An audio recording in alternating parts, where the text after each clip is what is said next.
Hey, so today is Monday. I have been resting all weekend, which has honestly been really challenging. I have a really hard time sitting still and being kind of bedridden after surgery, or being bedridden for any reason is always really hard on my mental health.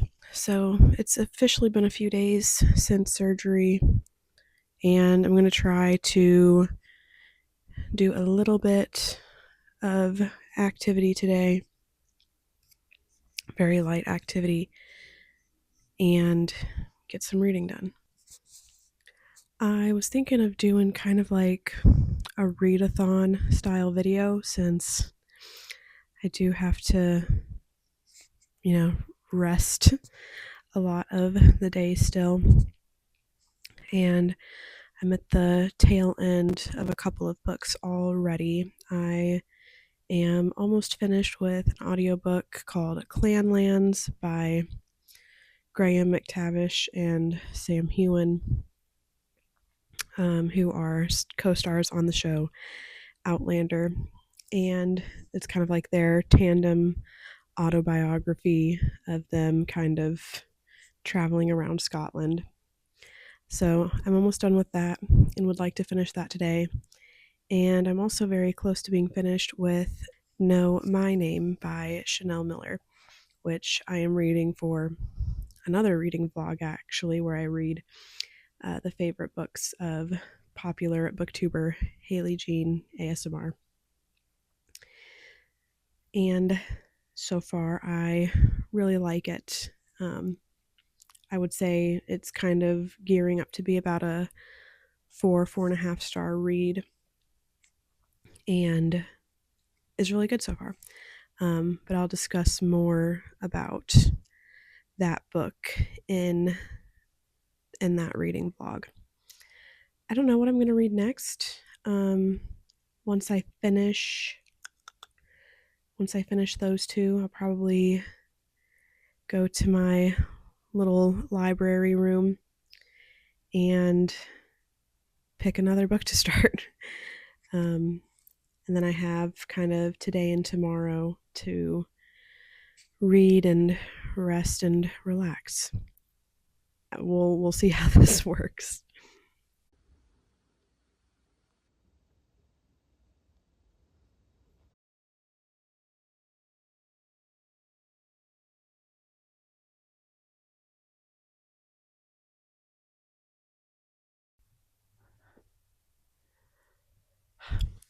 So I don't have my glasses on, and I was just I was talking for the past minute and a half, and didn't realize that I wasn't recording because I couldn't see my little screen thing.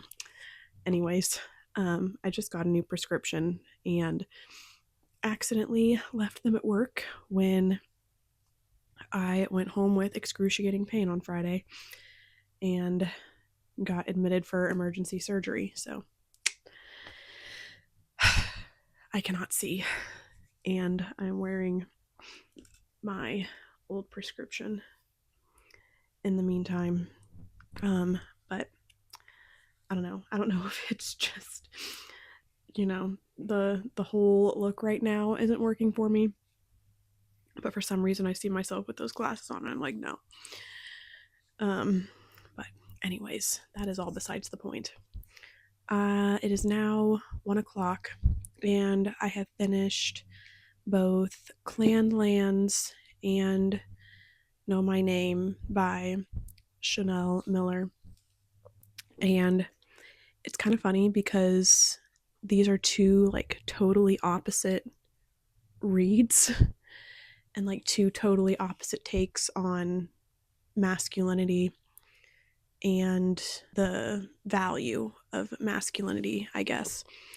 In Clanlands, we're following two adult, middle-aged actors on this testosterone-fueled trip around Scotland, and their banter and competition and just kind of like macho masculine personalities.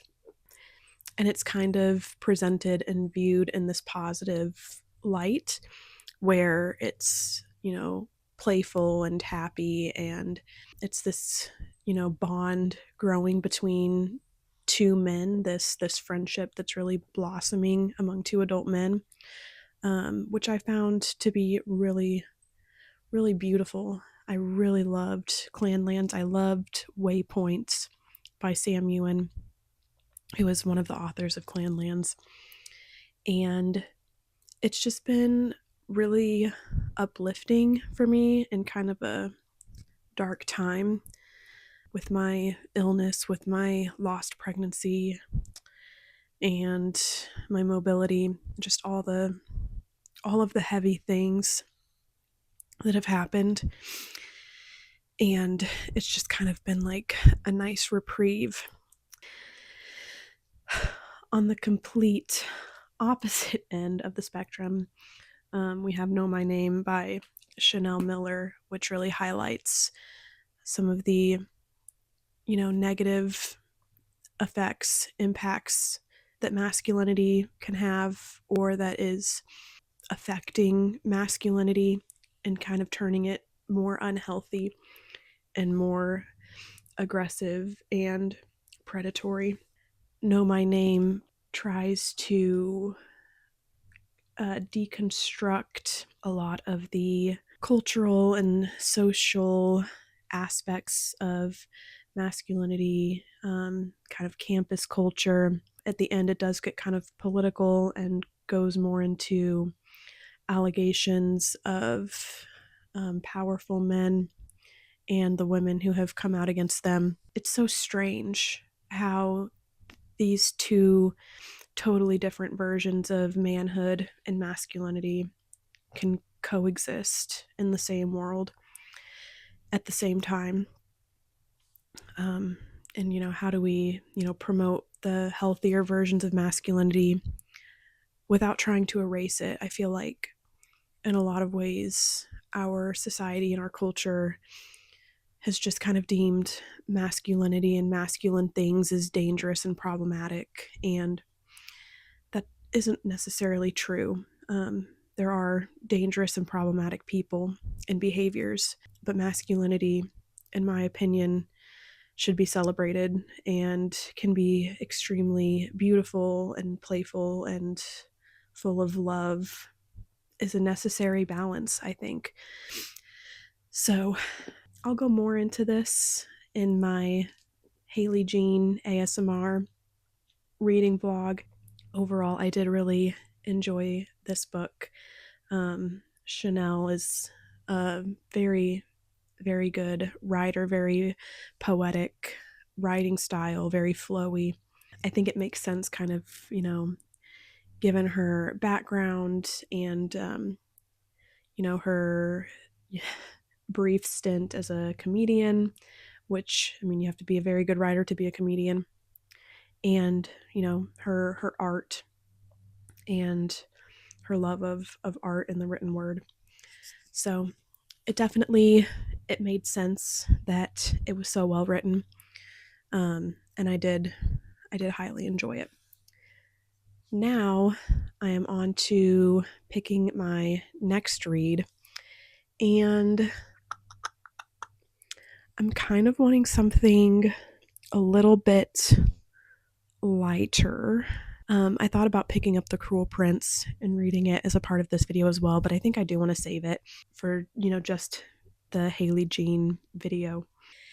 And right now, we're going to look at my TBR pile here and see what we've got. So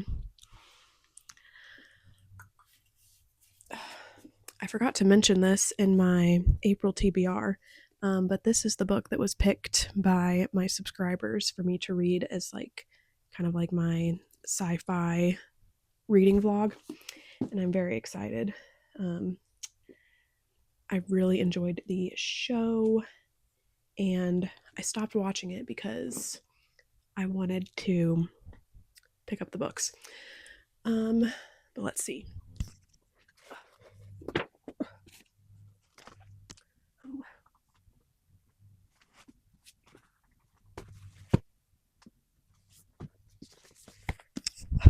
got a lot to choose from. I do want to read The Boys in the Boat this month, but I'm going to hold off on this one too, because again, I want something kind of light. We have Rogue Male, which, I don't know, maybe. I'm thinking more along the lines of maybe like The 7-Year Slip. I do have Intermezzo as well, but this book is kind of long and, from what I've heard, pretty emotionally tumultuous. I have Capitana by Cassandra James, which is, I believe, a debut novel. I got it in my Illumicrate subscription and have no idea if it's even any good. The reviews are a little questionable, but might be worth picking up for this reading vlog. I am considering Conversations with Friends. This one would be kind of a short, well, maybe not. It's about 300 pages. So I probably wouldn't finish this today, but I could get a good head start on Conversations with Friends. Lessons in Chemistry is another one. And Ink Blood Sister Scribe. A lot of these have been sitting on my shelf for a while. I think I'm going to go with The 7-Year Slip and give that one a read. And then if I finish that, I think Conversations with Friends will be next. So I think that's what I'm going to go with. I do want to get to Lessons in Chemistry and Ink Blood Sister Scribe at some point as well. But I don't know. I might do Lessons in Chemistry because I believe I have the audio borrowed right now on my library app. So now might actually be a good time to crack that one open. So if I cannot get audio for either of these through my library, I will probably do Lessons in Chemistry just because I want to get to that before my credit expires or before it is due back to my library.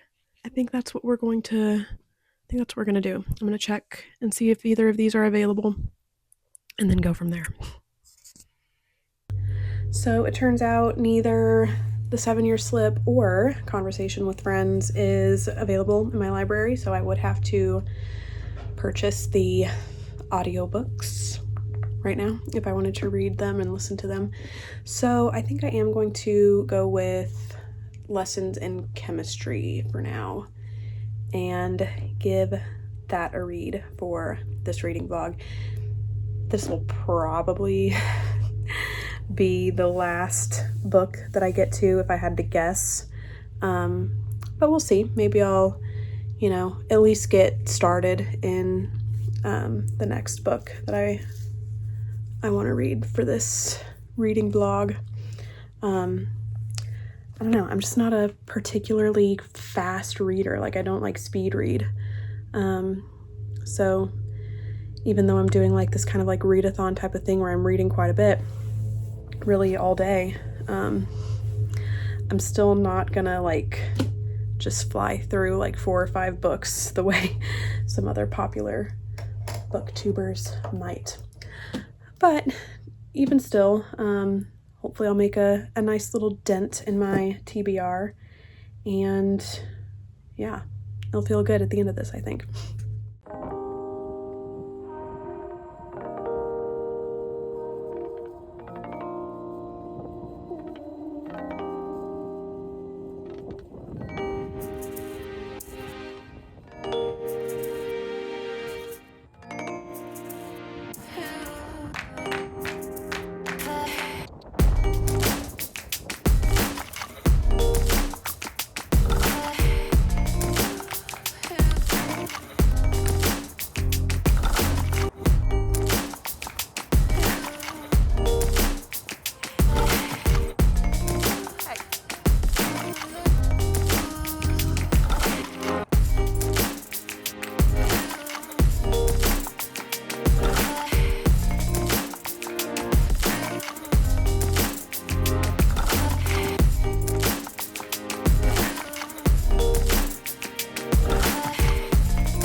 So, oh my god, my voice.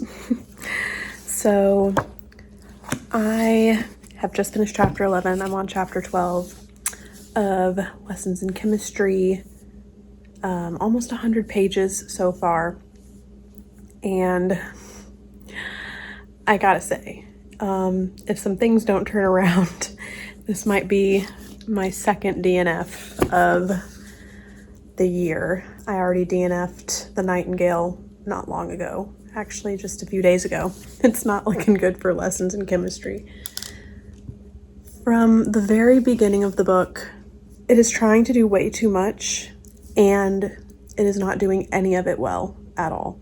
Within the first 3 or 4 chapters, there's like this, first of all, there's like this instance of, we'll just say essay, that happens and it's just completely like blown over. Like it just happens and we don't talk about it. There's no fallout. There's no like emotional turmoil. There's no like trauma, nothing.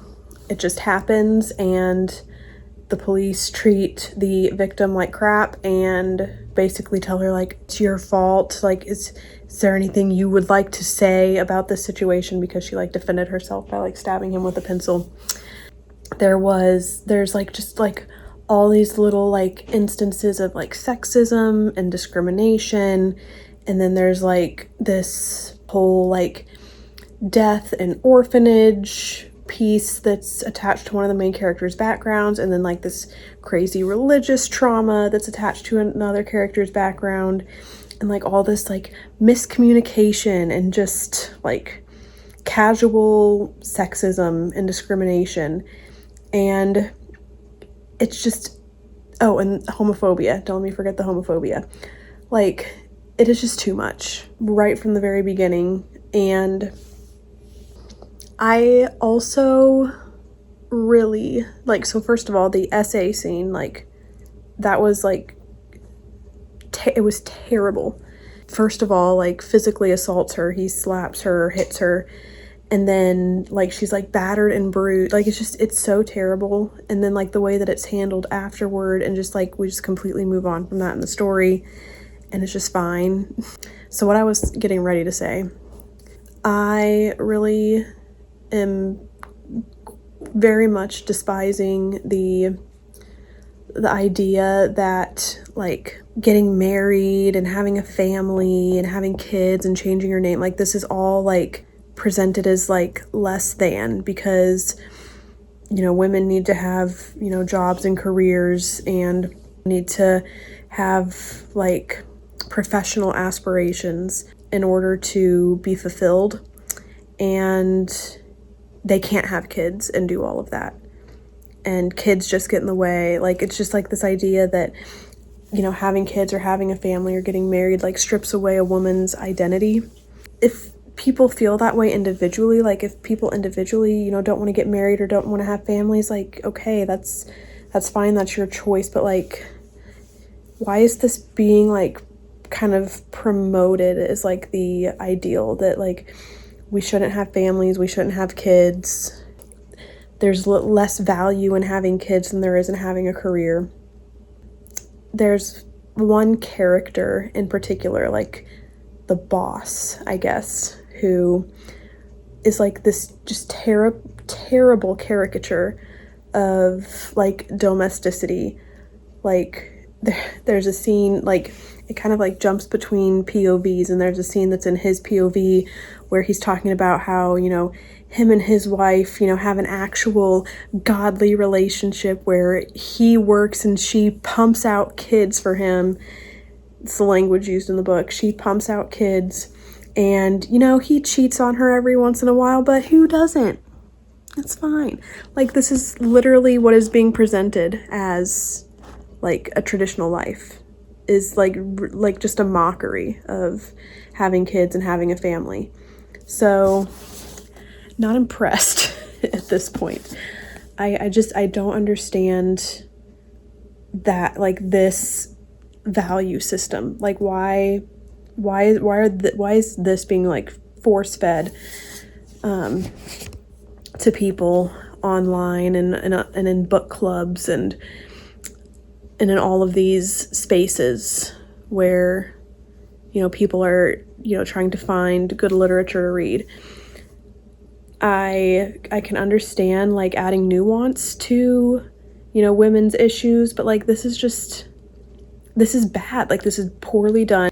You can't shove all of that into less than 100 pages and expect it to be done well. Like, it's almost like, it's like propaganda to me. It feels like it's like trying to convince readers that, family bad, woman, single and self-sustaining and never having kids, just focusing on career. Like, that's good. This is bad.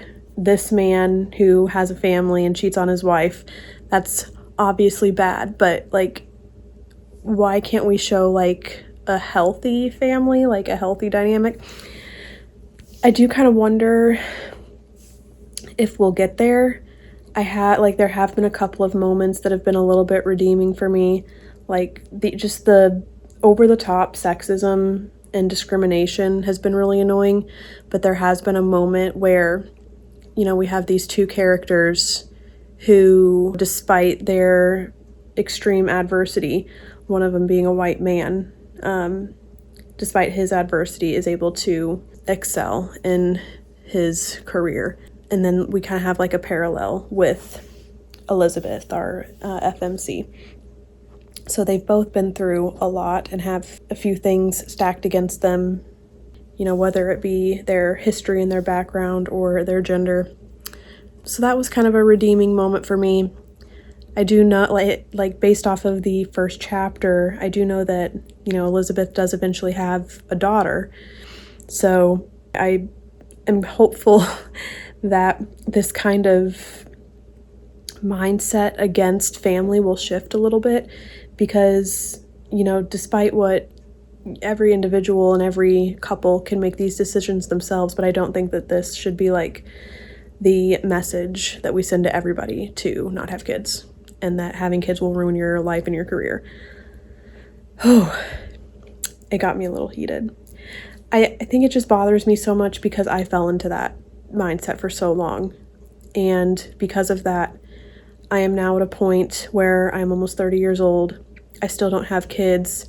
And now it's kind of becoming dangerous for me to have kids with my condition. And now having had an ectopic pregnancy, if I had decided when I was 22, 23, 24, 25 to have kids, it would have been a little bit safer for me. And, well, potentially. But now that my condition is starting to progress, I'm losing strength. Having kids could seriously do a lot of damage to me physically. A lot of damage. It can do damage to a healthy woman, let alone somebody who has a physical condition or neuromuscular or, any sort of condition that can weaken their, that could sap their strength and their mobility. So it bothers me that this is what is presented, that, this is just my opinion. I'm sure a lot of people will disagree with it. And at the end of the day, I really do think that, these are personal decisions about how to live your life. So this isn't me trying to push traditional values on people at all. I'm a very non-traditional person, but I have gotten to where I really question media and literature and entertainment that really pushes this idea on people, because it's everywhere. And it's impacted me personally. Family can be good and beautiful and amazing. Nobody should feel like they have to place their value or measure their value based on their career. Your career is not your value. Your career is not your worth in society. Your value is not measured by what you produce, whether it be children or, whatever capital gains to the economy and to the country. We need to have jobs because it keeps the country going, the same way we need to have children because it keeps the country going. We need both of these things, and I just find it weird that one of those things is being, consistently attacked, and that is families. So, anyways, That's all I have to say for now.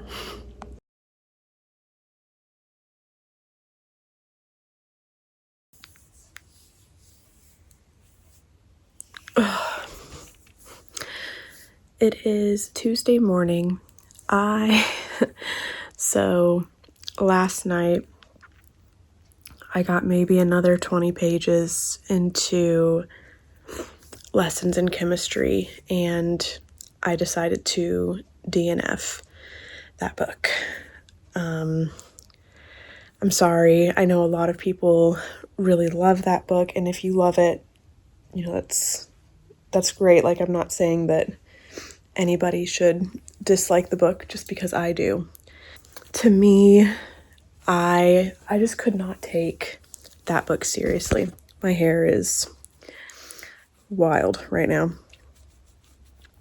This is going to be quite a reading vlog. Yeah, I could not take this book seriously. It is just so over the top ridiculous, so over the top dramatic. And it's like one of those books where it's just like the author is trying to shove like every type of like microaggression and every type of oppression and, you know, just all the bad vibe, like all of the things into this book.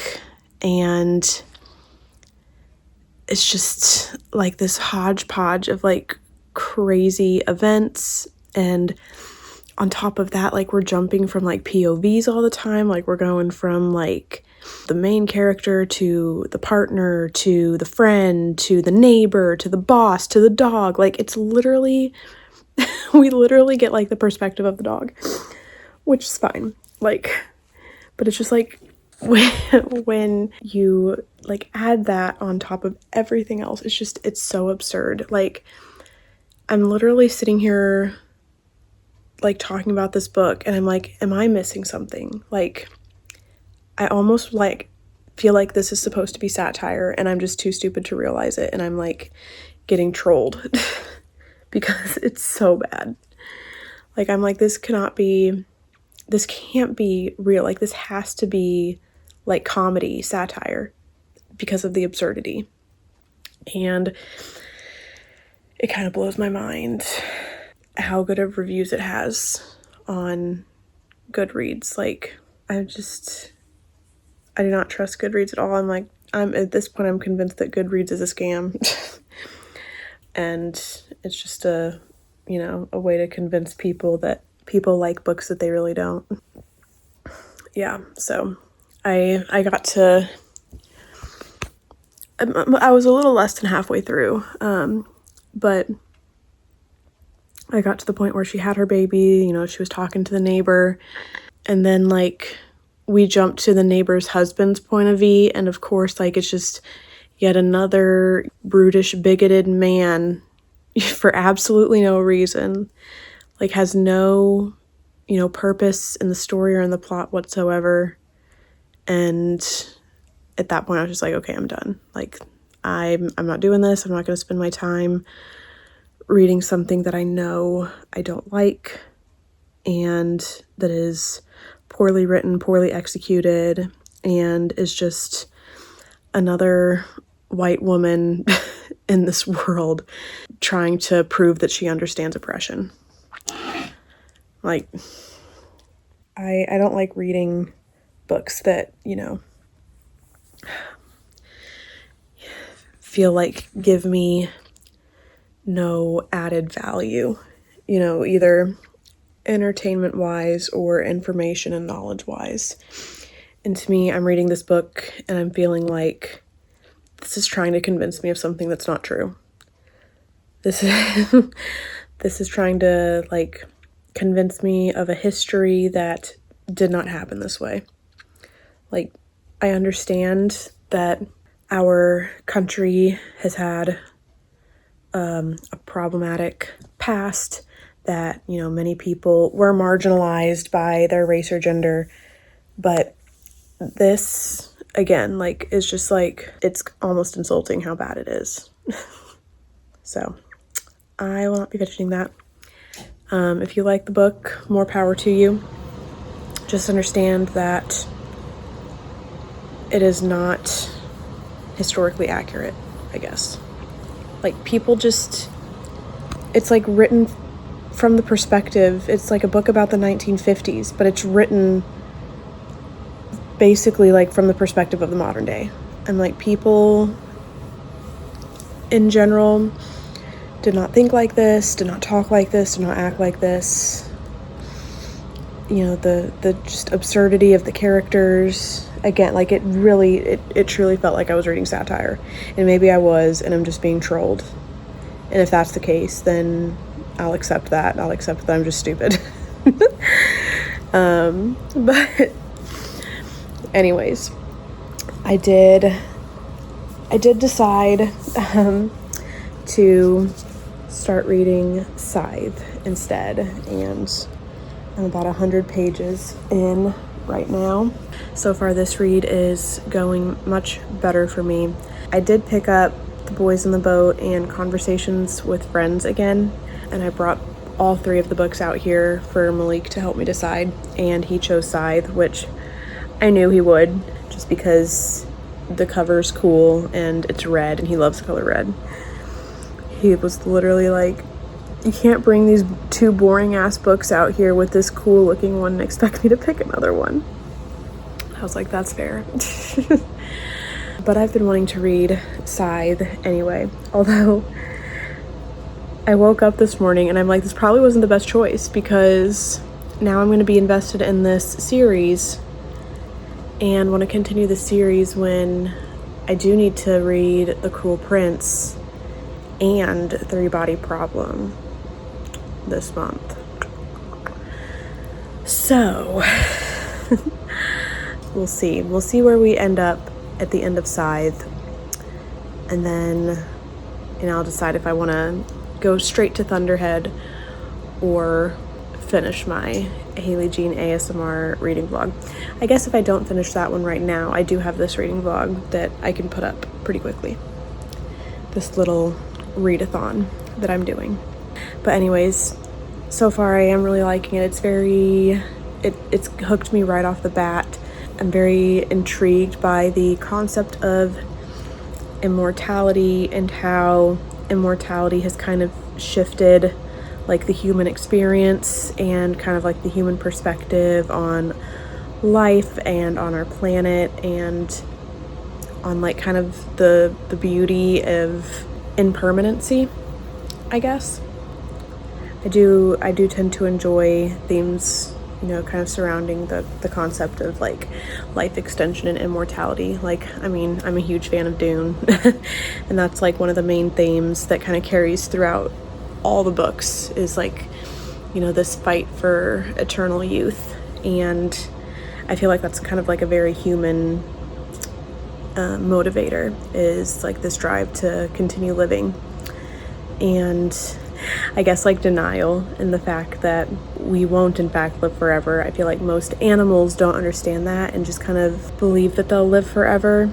And honestly, like, I feel like that is a healthy form of denial. Like, the fact that we understand like our own demise and know it's gonna happen and know that our lives will end, I think it's almost like it's not even natural. Like, we're not supposed to know.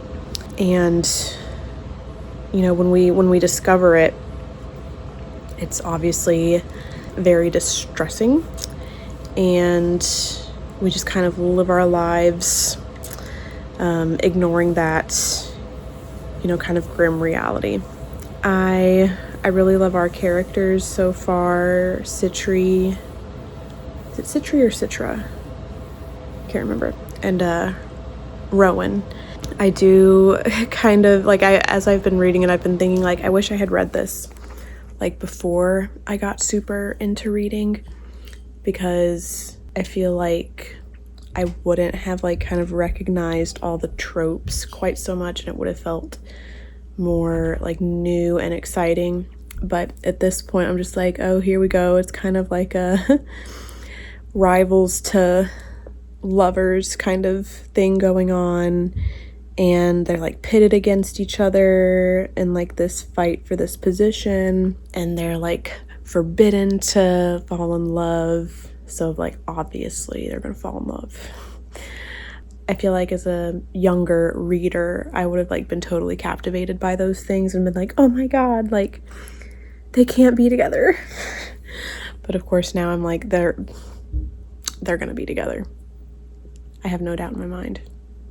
I honestly kind of hope that I'm wrong. I hope that their relationship is a little bit more complex than that, but we'll see. I'm gonna read a little bit this morning. It's almost 8 o'clock, but I want to get a good chunk of the way through this morning and then go for a walk and do a little like easy like workout or Pilates or something. I'm trying to like slowly get myself back into movement and exercise after my surgery, and tomorrow's my first day back to work, which I'm pretty nervous about because I'm gonna be so far behind on everything. But I have one more day to relax and just not think about work and not think about all the shit I have to do, and hopefully finish this book. It's like for this version from Illumicrate, it's like 400 pages or so, but it's like super short pages, like very, like the margins are like half the page. And I've also noticed there's a lot of like typos in this version, and I don't know where I've heard that, but I feel like that's like a common theme that I've heard about Illumicrate. So I don't know. I do like these copies. They're very cute, very pretty, but I think I'm kind of getting to the point now, like I've got several books from Illumicrate and I kind of want to get like, I'm on like the Fairy Loot wait list, and I kind of want to get on Owl Crates as well and just see like if the quality is any better, because I haven't been like terribly impressed by the quality of these books, particularly like the binding isn't very good. Like they're very pretty and like the designs are cute, but like the practicality of the books and the way that they're bound, like it's pretty flimsy.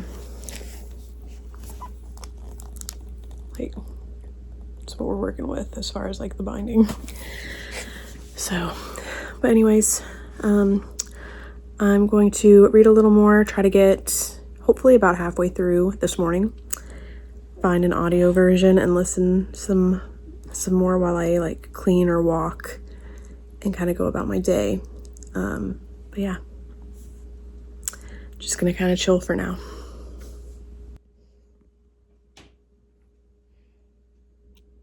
So close.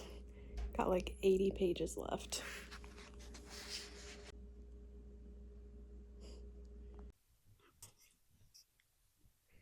Oh my gosh. So it is now 3:30 or so in the afternoon, which means my incision sites are getting itchy, which I know is a good thing because that means that it's healing, but it is very annoying. But anyways, it is about 3:30 and I have just finished Scythe and I really enjoyed it. This was definitely much more kind of like up my alley than some of the like lit fic that I was trying to read with lessons in chemistry. I don't know, like I love a good like sci-fi that is kind of like rooted in, you know, reality or probable future outcomes. And I enjoy the like concept of immortality and how immortality would impact humanity in both positive and negative ways. And I realized as I was reading this that I've actually read Neil Shusterman. I have read Neil Shusterman in the past. I read Unwind in high school, I think, and really liked it. It wasn't, you know, it wasn't necessarily like my favorite book in the world, but it was one that I enjoyed and kind of like blew through pretty quickly. And I did get kind of like a familiar feeling reading Scythe. I think the writing style, the character description, like just kind of the way that, Neil Shusterman commands his use of language is very similar in Scythe as it is in the Unwind series. I do think I am going to jump straight into Thunderhead this week and kind of continue on with this series before jumping into The Cruel Prince. I really don't like reading so many series all at once. I feel like Outlander and Dune is a little bit of an outlier there for me, just because I do like go back to those all the time, and there's so many books in those series that they really do just kind of like become ingrained in my soul. So I know I'm not going to like forget anything. But when it comes to kind of like little trilogies or kind of like YA series, I know that if I kind of spend too much time away from them, I'm not going to remember as much. And I want to, you know? So I am going to end the reading vlog here. I am not planning on spending the rest of my afternoon and evening reading. I think at this point, I need to kind of take a bit of a break, get some activity in, do some chores, and I might read a little bit more tonight, but I think the Readathon is going to end here with Scythe. I do appreciate the way that Scythe ended, and I think honestly, I'm not sure like where we pick up in the next book, but I think that Scythe really works well as a standalone novel with the way that it ends and kind of, some of the like pieces and parts left unexplained, but kind of implied. And I like where we leave off with our main characters, with Citra and Rowan. I really loved the moment of like retribution that happens at the end. It was a very satisfying kind of completion of the book. I do think it works really well as a standalone, but again, I'm also, of course, curious to see where we pick up in Thunderhead. I do want to touch a little bit on the concept of like the cloud and the like Thunderhead as like the kind of omniscient, sentient AI system. I think it's really interesting that Neil Shusterman, at least in this novel, takes pretty optimistic approach or ideal of how AI could work, because for me personally, I feel like it is kind of all or nothing. Like, either with AI we will kind of resort to allowing it to rule and kind of reverting to a very like communal type of society where all of our basic needs are met, or it'll go the complete opposite direction in a not so positive and much more scary way. So it is kind of interesting to see that kind of play out in this novel, especially like given kind of where we are now with AI and kind of the fears and anxieties about AI and where it's going and where it's leading. So yeah, I am going to probably try to do a little workout now. I am still, I guess, like day 4 post-op, so still on light duty. I do want to move and stretch my muscles a little bit today, and I do like I kind of want to spend time with Malik, because I have been really kind of taking this like readathon pretty seriously and have been reading pretty heavily. So how many books does that make it? I know Clanlands and Know My Name which that will be in my next reading vlog. I am going to include lessons in chemistry in that as well, even though I DNF'd it. I did get about halfway through that book yesterday. But I guess Scythe is really the only book that I like fully completed during this Readathon. So take that for what you will. I don't know if that means that this has been successful or not. I feel like it's been successful because even though I didn't finish these books, I did get through or kind of like come to a conclusion on 4 different books. So it seems like a win to me.